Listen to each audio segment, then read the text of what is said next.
Here's a tip on getting an effective black and white version from your colour shot. You could just go to Image Adjustments, Desaturate, but you get a very bland grayscale shot and the shapes and textures aren't really standing out and looking very, very interesting. So it's very flat and horrible. So undo that by going to Edit, Undo, and let's add an adjustment layer from this option here. Click here, go down to black and white, and now we can use the colours in the shot to create lighter or darker grayscale tones. So the yellow mountains there, we can lighten them by dragging that up to the right or darken them, and we can also do the same with the reds in the textures of the mountains.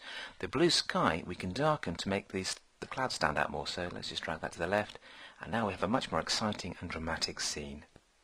Instead of tweaking things manually by dragging sliders, you can also look at the presets here and go for different versions, like infrared for example. If you've got lots of greenery in your shot, then you can lighten greens like infrared film would do, or you can try something else like something neutral density, much more different for the skies there, and so on and so forth. Just experiment and you'll get different results very quickly using these presets.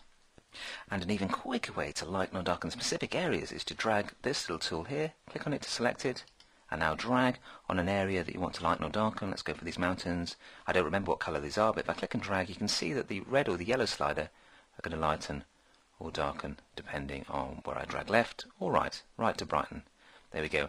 And then I can say let's darken the sky, just click and drag to the left, and that darkens the sky. So that is such a cool way of targeting and tweaking the specific tones in a shot with a minimum of effort.